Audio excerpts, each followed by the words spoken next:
안녕하세요. 책 데이트 시간입니다. 이번에 소개해드릴 책은 너의 화는 당연하다라는 책입니다. 박성만 지음 청림출판에서 나온 책입니다. 감정의 덩어리가 쌓이면 정신은 치명상을 입습니다. 그래서 감정과 일일이 다투지 말고 자신의 감정과 만나는 작업을 거치면서 마음의 소리를 들어야 합니다. 이 책은 자기, 감정, 인간관계, 가족, 삶, 치유와 성장, 사랑, 위기, 우울증, 돈, 죽음, 신비에 관해 마음이 들려주는 소리와 지혜를 담은 책입니다. 돈이 안 되는 일을 하는 저 자신이 초라해집니다. 30대 후반에 들어선 한 남자가 있었다. 그는 미국에서 인기가 별로 없는 관악기로 7년간 유학했다. 돌아와서는 프리랜서 뮤지션으로 일하고 있으나 늘 생계의 고달픔에 지쳐 있다. 가족들은 그냥 너 하고 싶은 것 하면서 사는 것이 행복이니 부담 갖지 말라고 위로해 줬다. 그러나 나이 마흔에 임박하니 인생은 나 하고 싶은 것이나 하면서 살 수 있을 만큼 여유 있는 것이 아니었다. 그는 짊어져야 할 가정적, 사회적 책임이 무거웠다. 많은 세월 나 하고 싶은 일을 하겠다는 환상을 쫓다가 돈과는 거리가 먼 전공을 선택했다. 음악 자체에서는 희열을 느끼는데 무명 연주자로 연주하고 나서 적은 연주 사례비를 받으면 자신이 그만한 값밖에 안 된다는 생각에 초라해진다. 그렇다고 지금의 상황을 반전시킬 만한 비법이 있는 것도 아니다. 그에게 깨달음이 왔다. 내가 하는 일은 곧 자기를 빛낸다. 그거면 충분하다. 그의 기분은 상승됐다가 다시 아래로 꺾였다. 그래도 돈벌이는 해야 하지 않습니까? 마음은 그를 설득했다. 우선 돈보다 더 중요한 것은 꼭 필요한 돈은 흘러 들어온다라는 돈에 대한 믿음이다. 그리고 지금 너는 돈보다 더 큰 만족과 기쁨을 주는 일을 하고 있다. 필요한 것은 자신의 삶에 대한 사랑이다. 돈보다 소중한 가치를 실현하는 것이야말로 자신의 삶을 사랑하는 일입니다. 걸핏하면 화를 내는 나 자신에게 화가 납니다. 쌍둥이의 동생으로 태어난 그는 걸핏하면 화를 냈다. 초등학교 때는 부모가 싫어서 화를 냈고 사춘기 때는 어른들이 싫어서 무조건 화를 냈다. 사회인이 돼서는 세상이 싫어서 화를 냈다. 결혼해서는 아내에게 화를 냈다. 그는 화를 술로 피했으나 술에 취하면 술이 그를 더 화나게 했다. 그가 자신의 화에 대해 더욱 참을 수 없는 것은 화를 안 내려는데 화가 난다는 것이다. 한 아이의 아버지가 돼서는 화를 참지 못하는 자신이 미워 또한 화를 냈다. 그가 자신의 화에 대해 진지한 고민을 하고 이렇게 사는 것이 바른 인생이냐는 회의에 빠졌을 때 마음속에서 떠오르는 소리가 있었다. 너의 화는 당연한 거야. 왜 당연한 것인지는 모르겠지만 면죄부를 받는 그의 마음은 한결 가벼워졌다. 절반 정도 가벼워졌는데 그 덕에 그의 화도 50% 줄었다. 그가 가진 화의 근원은 화에 대한 무거운 죄책감이었다. 그의 엄마는 거의 모든 면에서 우월한 쌍둥이 형을 편애했다. 단지 편애만 했을 뿐인데 사랑의 경쟁에서 밀려난 쌍둥이 동생은 죄책감을 가졌다. 어린이에게 반복되는 열등감은 죄책감을 만든다. 그의 무의식에는 서로 다른 두 개의 감정이 있었다. 바로 나는 열등하다와 엄마와 형이 밉다였다. 이 둘이 합쳐져 죄책감을 만들었고 죄책감이 참을 수 없게 되면 화로 분출됐다. 너희 화는 당연한 거야 라는 선언은 그의 무거운 죄책감을 덜어줬다. 내 안의 화를 다그치기만 하면 마음속에서 전쟁만 일어난다. 너희 화는 당연하다라는 마음의 소리는 화를 정당화시켜 준 것이 아니다. 화내며 살 수밖에 없었던 그의 오래된 억압의 감정을 어루만져 준 것이다. 쌍둥이 동생은 화를 낼 때마다 화를 참으려는 노력 대신 마음의 소리에 귀를 기울여야 한다. 너희 화는 당연해. 당연하다고 인정받은 화는 굳이 밖으로 출구를 찾지 않는다. 화 잘 내는 사람에게 진심 어린 마음으로 말해보자. 너희 화는 당연해. 화를 내는 밑바탕에는 오래된 열등감과 죄책감이 있습니다. 너희 화는 당연하다라는 마음의 소리를 들으며 화내며 살 수밖에 없었던 자신과 화해를 하시기 바랍니다. 집에만 틀어박혀 있는 자식 때문에 답답합니다. 가끔 공황 장애가 일어나는 것이 불안해 외부 출입을 스스로 금하고 집안에 혼자만 있으려는 대학생이 있었다. 엄마는 중병도 아닌 것을 가지고 엄살 부리는 자식을 위해 대책을 찾아봤으나 효과를 못 봤다. 답답한 엄마는 사람들을 만나면 하소연하느라 말만 길어졌다. 엄마의 말을 자세히 들어보면 자식에 대한 걱정이 아니라 자신에 대한 걱정들이다. 다들 그렇다.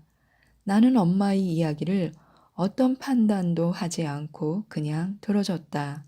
1시간가량 이야기한 엄마는 쌓인 한이 좀 풀렸는지 얼굴을 붉히며 말했다. 죄송해요. 딸이 아닌 제 걱정만 늘어놓았어요. 제가 저밖에 모르는 사람인가 봐요. 엄마는 자신이 걱정 많은 사람이라는 것, 그리고 그 걱정이 딸에게 옮겨갔다는 것을 다시 한번 깨달았다. 상담은 상담사가 내담자의 어른이 되어주는 것이다.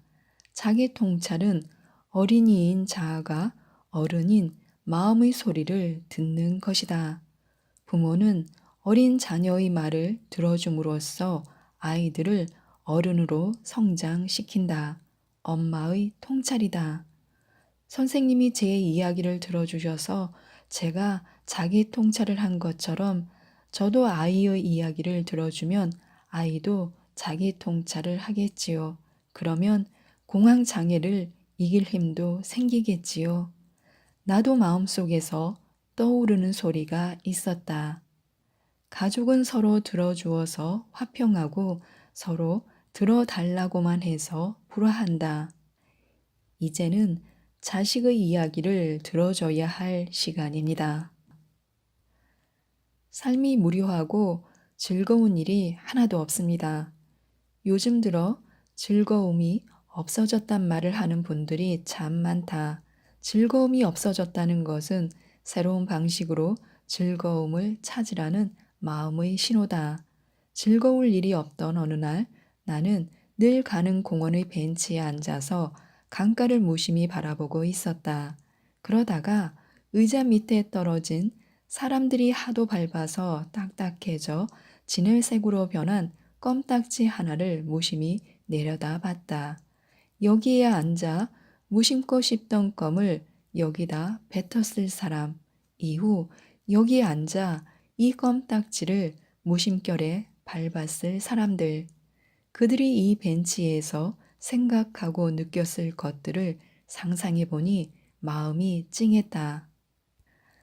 다들 그렇게 자기 연민을 가슴으로 안고 등으로 지고 사는 것이 인생이다. 여기 땅바닥에서 이름 모를 사람들의 신발에 짓밟히며 인간의 자기 연민을 지켜봤을 껌딱지가 사랑스러웠다. 껌딱지가 말하는 것 같았다. 허구헌 날 짓밟히며 산다고 나를 동정하지는 마. 내가 여기 붙어서 얼마나 많은 너 같은 사람을 불쌍히 여겼는지 알아? 그것이 내가 할 일이란 말이야. 마음이 말했다. 너가 무엇을 사랑하면 그 무엇도 너를 사랑한다. 사랑은 베푸는 자, 받는 자가 따로 있지 않다. 나는 사랑의 공급자고 상대는 사랑의 수혜자라는 생각은 오만의 극치다. 껌딱지 하나만 봐도 사랑스러울 수 있다면 세상 모든 미물을 가슴으로 끌어안는 즐거움을 느낄 수 있을 것입니다. 사는 것은 다람쥐 쳇바퀴 돌리기. 딱히 이렇다 할 정신적 문제는 없습니다. 그냥 사는 것이 다람쥐 쳇바퀴 돌리는 것 같아 재미없고 지루합니다. 무덤덤하게 이런 말 하는 사람들을 종종 만난다. 다른 심각한 정신적 문제를 가진 사람들에게 이 정도는 문제도 아니다. 그러나 어떤 문제든 본인에게는 가장 큰 문제다. 사는 것이 다람쥐, 쳇바퀴 같은 것은 지금 별일이 없다는 뜻으로 복이다. 인생에서 그런 복은 잠깐 동안만 주어지니 그때를 즐겨라. 머지않아 그 쳇바퀴를 수리해야 하거나 새로운 쳇바퀴를 만들어야 하거나 혹은 쳇바퀴를 강탈당하는 일들이 반드시 일어난다. 인생의 쳇바퀴는 잠깐 쉬어가는 복이니 마음껏 즐겨라. 저에게만 계속 불길한 일들이 일어납니다. 이른 아침에 그녀는 주방에서 일하다가 컵을 깼다. 기분이 찝찝했다. 출근길에서 가벼운 교통사고를 냈다. 컵을 깼기에 교통사고가 났고 만일 컵을 깨지 않았다면 보험 할증료가 2배나 오를 이런 일은 일어나지 않았을 거라고 생각했다. 천만의 말씀이다. 컵이 깨진 일은 교통사고에 대한 복선이다. 마땅히 일어날 교통사고를 내게 미리 준비시켜 준 것이다. 인생 후반기로 갈수록 복선이 많다. 복선은 변화의 타이밍에 나타난다. 인생 후반부에는 그만큼 변화할 것이 많기 때문이다. 복선 이후에 일어난 사건은 매우 중요한 의미를 가진다. 컵이 깨져서 교통사고가 난 것이 아니다.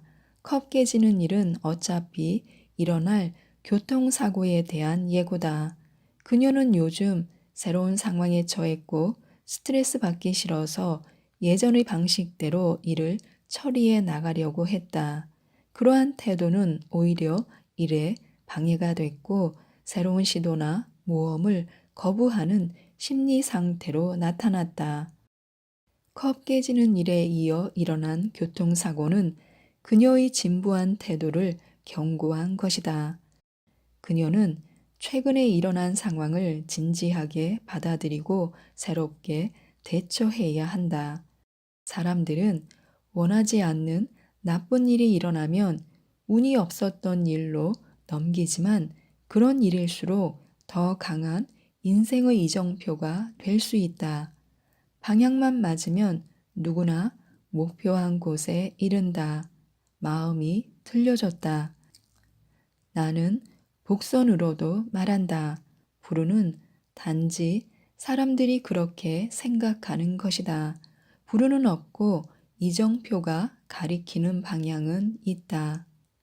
불운은 삶의 태도를 바꾸라는 신호입니다. 그동안 나의 삶에서 어떤 문제가 있었는지를 점검하고 새로운 태도를 맞이할 준비를 하는 것이 좋습니다. 평화롭고 아름다운 노년을 보내고 싶습니다. 일반적으로 나이가 들면 감정의 기복을 조절하는 능력이 더 생긴다. 노인들은 많은 경험들을 처리해 오면서 의식과 무의식의 상호작용에 익숙해져 있다. 외부 자극에 민감하지 않고 평상심을 유지할 수 있는 능력은 곧 노인의 지혜다. 반면 그의 경험 수치를 넘는 낯선 자극을 처리하는 능력은 떨어진다. 노인은 새롭게 자아를 성장시켜 산다기보다는 주로 과거의 경험에서 얻은 내공에 의존하여 산다. 노년이 되어도 자아를 성장시키는 분들이 있다. 자아는 의식의 중심이지만 집단 무의식의 원형에까지 뿌리가 닿아 있다. 노년의 자아는 원형을 의식화시키므로 더 단단해지거나 영성적으로 될 수 있다. 이런 분들을 지혜 노인이라 한다. 지혜 노인의 특징은 외부 자극에 대한 감정의 동요가 적고 유머를 사용할 줄 안다. 누구나 지혜 노인이 될 수 있는 자질을 그의 무의식에 가지고 있다. 지혜 노인은 강의실에만 계신 것이 아니라 경로당에도 계신다. 동네 뒷산의 정자에 모여든 노인들 중에는 어김없이 한두 분의 지혜 노인이 계신다. 농촌에서 밭에 김을 매는 어르신들 중에서도 계신다. 노인이 되어 우울하다고 혼자만 있는 것은 자신과 타인의 우울을 달래줄 기회를 스스로 빼앗는 것이나 다름없다. 마음이 말했다. 우울은 서로 사랑하라고 오는 것이고 사랑은 서로의 우울을 달래는 것이다. 노년이 되어도 성장을 멈추지 않는 지혜 노인이 되어야 하고요. 사람들과 함께 서로의 우울을 달래는 사랑을 실천해야 합니다. 돈이 없다는 열등감에 화가 치밀어 오릅니다. 지방대학에서 비전임으로 강의하는 교수가 있었다. 교수에게 늘 부족한 것은 돈이다. 교수는 돈과 권력 앞에서 고개를 숙이고 프로젝트 하나를 따오고 나면 화가 머리끝까지 치솟았다. 머릿속은 텅텅 빈 게 돈 좀 있다고 꼴 사납게 구는군. 이렇게 상대의 무식을 비난하고 나면 조금은 위로받는다. 그날도 돈 많은 사람 앞에서 굽신거리고 나서 상한 자존감을 보상하는 욕 의뢰를 하고 있었다. 그런데 그날따라 이렇게 불평불만을 해야 하는 자신에게 화가 났다. 상대가 아니라 자신에게 화가 난 것이다. 사람은 경제적이든 서열로든 명예로든 궁색해지면 자기도 모르게 세상을 이분법으로 나눈다. 돈은 없으나 유식한 나, 돈은 많으나 무식한 너이다. 그래봤자 일순간의 자기 보상임을 본인은 잘 안다. 마음이 그에게 들려줬다. 너가 지식을 쌓기 위해 많은 노력을 한 것처럼 그 사람도 돈을 벌기 위해 많은 노력을 했다. 너가 상대를 무식하다고 비난하는 것처럼 상대도 너를 가난하다고 비난한다. 그게 옳다는 것이 아니라 세상은 늘 그렇게 짝을 이룬다. 인생은 자기가 가진 것을 가지고 당차게 자기 길을 가는 거다. 마음이 말했다. 불만이 많은 사람은 자기의 것이 없어서가 아니라 덜 발견해서다. 자기 것을. 자신에게 없는 것을 부러워하기보다 지금 가지고 있는 자원이 무엇인지 발견하고 발산하는 것이 좋습니다. 돈이 없어서 하고 싶은 일을 못합니다.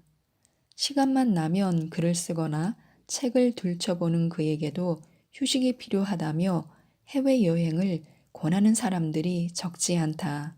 그는 그러고 싶은 마음도 있지만 돈이 걸린다고 한다.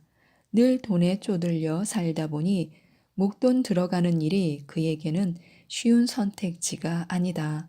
그런데 궁색하게 살아도 가고 싶은 여행이 우선순위인 사람들도 있다. 그들은 말한다. 돈 때문에 여행을 못 간다면 평생을 못 가요. 가면 가집니다. 그들은 빚이라도 얻어서 여행을 다녀와야 한다. 솔직히 말하면 그는 여행을 귀찮아한다. 그도 여행 역마살이라도 붙었다면 꽤나 다녔을 거다. 그는 가까운 강변에서 산책하거나 뒷산이나 호수 공원 주변을 한 번 걷는 것만으로도 족한 사람이다. 해외여행 한 번 갔다 오기로 마음먹으면 못 갈 것도 없지만 마음이 끌리지 않는다. 만일 그의 마음이 거기로 끌린다면 필요한 여행 경비도 생겼을 거다. 아니면 방송사 이벤트에 응모하여 여행 경품도 받았을 거다. 하나를 취하면 다른 하나는 버려야 하는 것이 변함없는 삶의 법칙이다. 사람들마다 사는데 다양한 우선순위가 있다. 하고 싶은 일은 있는데 돈이 없어서 못한다는 사람들을 종종 본다. 그들은 자신이 흙수저인 것을 불평한다. 불평해서 얻는 것은 불평쟁이밖에 없다. 나는 그들에게 묻는다. 당신은 어떤 어려움이 와도 그 일을 꼭 해내고 싶은 의지가 있는가? 그런 의지가 있으면 돈 걱정할 시간에 하나씩이라도 그것을 하라고 말해준다. 돈이 문제가 아니라 하고 싶은 것을 해내고 싶은 의지가 문제다. 꼭 필요한 돈은 언젠가 생긴다. 돈 문제로 고민할 때마다 마음이 들려졌다. 뜻이 있는 곳에 돈이 있다. 내 경험으로도 나는 이 말을 믿지만 어떤 때는 잔인하게 들린다. 꼭 필요한 돈을 한꺼번에 주면 안 될까? 마음이 말했다. 그러면 꼭 하고 싶은 일을 꼭 안 하게 된다. 돈에 관한 의무는 꼬리를 물고 나타난다. 넉넉하게 더 주면 안 될까? 마음은 아무 말도 안 했다. 뜻이 있는 곳에 돈이 있는 법입니다. 꼭 하고 싶은 일이 있다면 조금 먼 길을 돌아갈지라도 의지를 가지고 실천해 보시기 바랍니다. 이번에 소개해 드릴 책은 무례한 사람에게 휘둘리지 않는 법이라는 책입니다. 정재훈 지음 마인드셋에서 나온 책입니다. 이 책은 우리가 살아가면서 겪게 되는 수많은 인간 관계의 문제와 그 문제를 해결하기 위한 바람직한 자세에 대해 중점적으로 다룬 책입니다. 그냥 넘기면 될 걸 긁어 부스러기 만드는 사람들이 있습니다. 주변에 꼭 그런 사람이 한 명쯤은 있을 것입니다. 누군가가 뭘 한다고 했을 때 그냥 넘기면 되는데 꼭 그걸 긁어 부스러기 만드는 사람들 말입니다.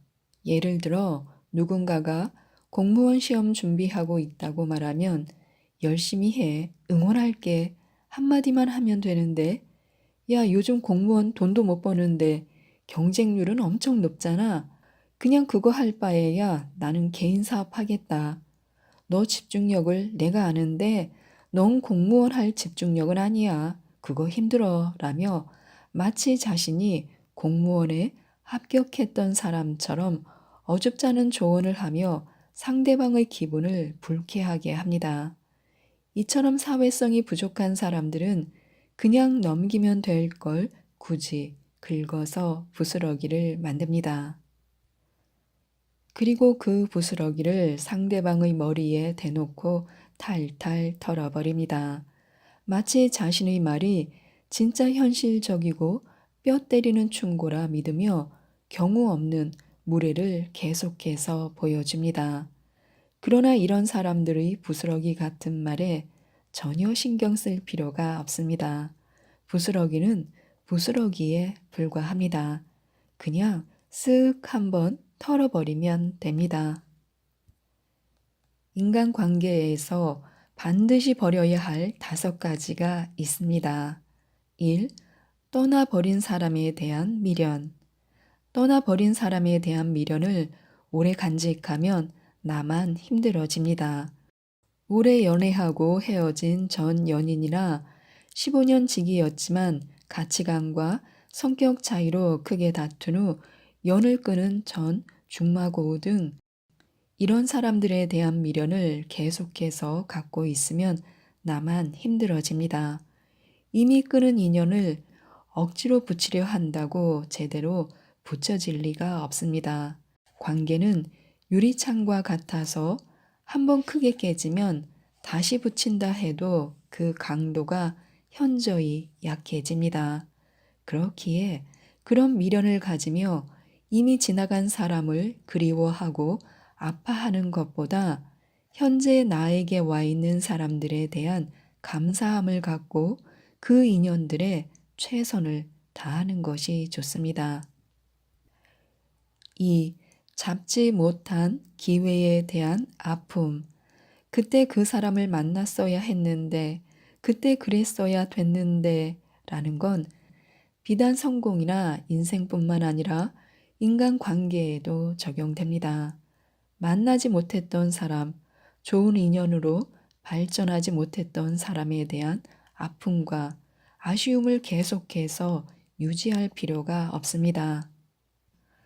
그 아쉬움을 계속해서 간직해 봤자 내 정신 건강에 하나도 도움이 되지 않습니다. 그러니 잡지 못한 인연들과 기회들에 대해서는 굳이 미련을 갖거나 신경 쓰지 말아야 합니다. 3. 미래 관계에 대한 걱정. 상대방과 정말 좋은 관계를 유지하면서도 마음 한편으로는 불안감을 가지고 사는 사람들이 있습니다. 그 불안감의 원천은 이 사람이 날 떠나면 어떡하지? 지금은 좋은데 나중에 갈등이 생기면 어떡하지? 라는 마음인데 이런 마음가짐은 스스로를 좀먹을 수밖에 없습니다. 마치 비행기를 타기 전에 만약 추락하면 어떡하지? 라고 걱정하거나 버스를 타며 만약 차 사고가 나면 어떡하지? 라며 불안에 떠는 것과 같습니다. 아직 일어나지 않은 미래를 굳이 상상하며 스스로를 힘들게 하는 것보다 지금 내 옆에 있는 사람에게 집중하고 내 마음을 온전히 거기에 쏟는 태도가 필요합니다. 4. 습관적인 비교. 세상 도처에 나보다 잘나고 멋진 사람은 당연히 많을 수밖에 없습니다. 이런 사람들과 나를 습관적으로 비교하며 나는 저 사람보다 못났어 라며 자책하고 스스로를 비난하면 당연히 내 인간관계도 좁아지고 문제가 생길 수밖에 없습니다. 어떤 사람을 만나든 계속해서 비교하게 되고 그 불편한 비교를 상대방도 당연히 인지하기 때문입니다. 이런 관계는 결코 오래 지속될 수 없습니다. 5. 상대방이 나에게 무언가를 해줄 거라는 기대감. 내가 해준 만큼 상대에게 무언가를 바라면 나만 힘이 듭니다. 일일이 상대에게 줬던 감정이나 물질의 양은 계산할 수도 없는 것이기 때문입니다. 애초에 무언가를 해줄 땐 기대감을 갖지 않는 게 좋습니다. 이런 기대감 없고 부담 없이 서로가 서로에게 해줄 수 있는 최선을 한다면 그 관계는 오래 유지될 수밖에 없습니다. 한마디 한마디 곱씹다 보면 확대 해석만 하게 됩니다. 상대방의 무례한 말 한마디를 곱씹고 계속해서 되뇌며 내가 진짜 그런가 라며 자기 비하를 했던 적이 다들 있을 것입니다. 한마디 한마디에 이렇게 감정을 담고 일일이 반응하고 해결하려고 하면 문제가 계속해서 커질 수밖에 없습니다.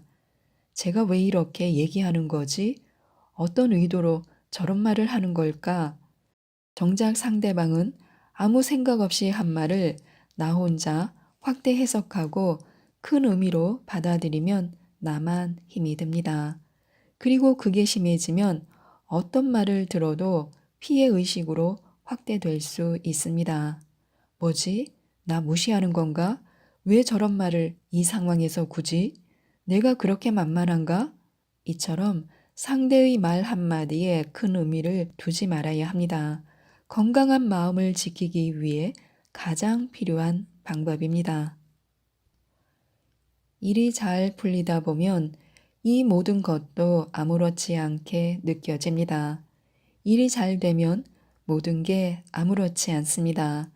그런 말 한마디 한마디에 신경 쓸 여유도 없고 내일 하기에도 부족한 시간입니다.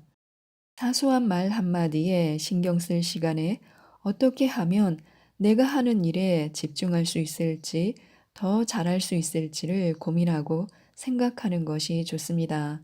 상처가 깊고 누적되다 보면 언젠가 반드시 터지기 마련입니다. 만약 예민한 성격이라 하더라도 반드시 의도적인 연습을 통해 바꿔 나가야 합니다. 그 말들은 하나하나 모여서 우리를 갉아먹을 뿐입니다. 미친 듯이 매력적인 사람들의 특징이 있습니다. 1. 자기에게 맞는 향수를 씁니다. 자기만의 시그니처 향수가 있는 사람들이 있습니다.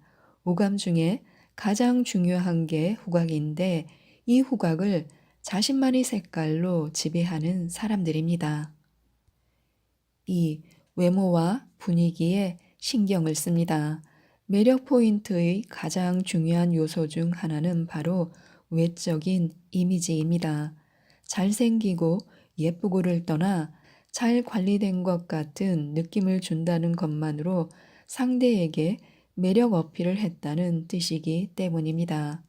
이런 사람들은 외모뿐만 아니라 자신 고유의 분위기도 만들기 위해 굉장히 노력을 합니다.